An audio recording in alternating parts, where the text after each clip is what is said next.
Everyone, welcome back. तो कल मैंने आपको जो ये जोन बना के दिया था 820 का, आज बैंक निफ्टी ने वहां पर गैप अप ओपनिंग दी थी और उसी एरिया से रिजेक्शन दिया था। और उसके बाद जब बैंक निफ्टी दोबारा उसी रेंज के पास गई, एक पुल बैक आया।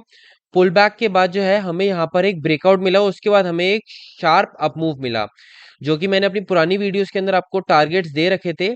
और यहाँ पर अगर आप देखोगे तो यहाँ पर जो स्ट्रक्चर भी बना, वो ये एक हाई क्रिएट हुआ, उसके बाद ये लो क्रिएट हुआ, अपसाइड गया, high, down side low, but ये हायर लो था।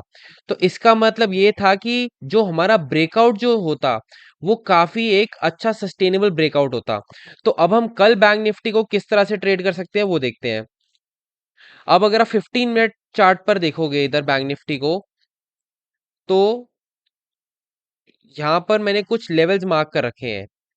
ठीक है, यहाँ पर लेवल्स किस बेसिस पे मार्क किए गए हैं, तो वो आप यहाँ पर देखोगे तो बैंक निफ्टी ने यहाँ पर एक ये प्राइस का रेंज है, ठीक है, जहां पर ब्रेकडाउन होने के बाद ये लोअर पॉइंट है, ऊपर जाके रिजेक्शन लेके दोबारा इसी रेंज पे सपोर्ट लिया गया है। तो जिसकी वजह से अब ये जोन हमारे लिए एक सपोर्ट का काम करेगा। ठीक है, अगर आप यहाँ पर भी देखोगे तो ये डाउन साइड जो मूव आया है, वो इसी लेवल से बार बार डाउन साइड मूव आ रहा है।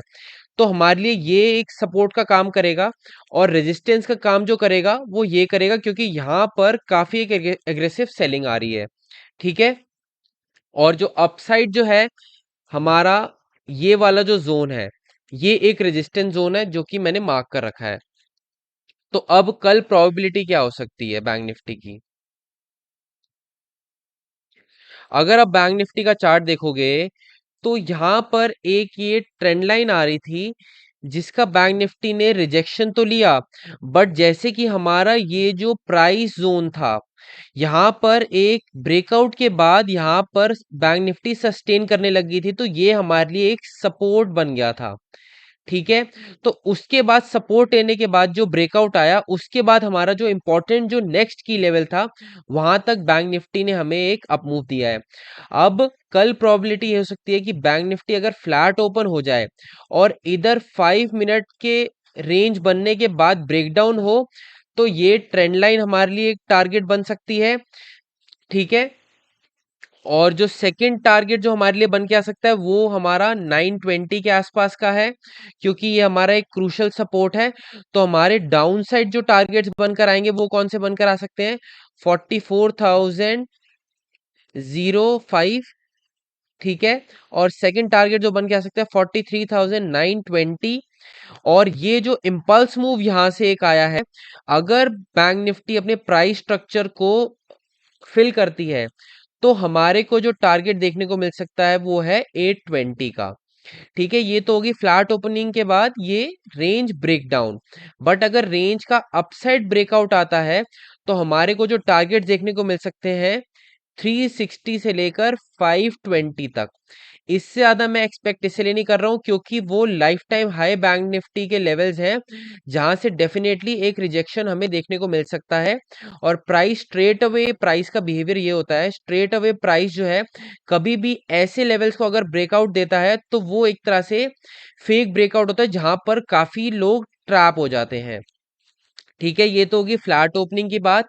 बट अगर bank Nifty gap up open हो जाए, गैप अप का जो की लेवल है, हमें की लेवल्स को कंसिडर करना है। अगर बैंक निफ्टी इधर अगर गैप अप ओपन हो जाए और रेंज बनने के बाद ब्रेकडाउन दे, तो हमारा नेक्स्ट टारगेट होगा 180। और इसके बाद जो हमारा इंपॉर्टेंट लेवल है 44,005 और 43,920। ठीक है, बट अगर इसके ऊपर रेंज जो है 1 से 2 आवर्स की होनी चाहिए, क्योंकि ये लाइफ टाइम हाई हमारा लेवल है। और एक राउंड लेवल भी नियर अबाउट ही है, जो कि है 44,500 का। तो यहाँ पे डेफिनेटली एक सेलिंग प्रेशर क्रिएट जरूर हो सकता है। तो हमें ये चीज जरूर ध्यान में रखनी है। और अगर गैप डाउन के सिनेरियो के अंदर सपोज बैंक निफ्टी अगर गैप डाउन ओपन हो जाए, अगर गैप डाउन इन सपोर्ट के पास हो जाए, तो हमें ये देखना है प्राइस स्ट्रक्चर। जैसे यहां पर बैंक निफ्टी ने एक प्राइस स्ट्रक्चर बनाया है, वो भी इधर भी प्राइस स्ट्रक्चर बनना चाहिए कुछ इस टाइप का, या इस टाइप का, जिससे कि हमें लगे कि हमारे पास एक स्विंग जो है वो एसएल के तौर पे हम उसको लगा सकें, क्योंकि ब्लैंक चार्ट पे हम कहीं पे भी एसएल नहीं लगा सकते। जैसे यहाँ पर अगर गैप अप ओपनिंग हुई थी तो ये डोमिनेंट कैंडल का हाई हमारा एसएल था, और जो टारगेट हमारा बन सकता था वो बन सकता था 43,550 का। बट जैसे कि यहाँ पर बैंक निफ्टी सस्टेन करके ऊपर आई तो हमारा एसएल हिट हो गया यहाँ पर। ठीक है, तो यहाँ पर भी हमारी प्रोबेबिलिटी यही रहेगी, जो हमारे डिफाइंड टारगेट्स हैं वो है डाउन साइड के 820, 920 और 44,005। ये तीन लेवल जो है हमारे लिए डाउन साइड सपोर्ट की तरह काम करेंगे, क्योंकि ये ट्रेंड लाइन और ये इंपॉर्टेंट जोन्स है हमारे लिए। ठीक है, तो बस आज के लिए इतना ही। Please do like share and subscribe. Thank you.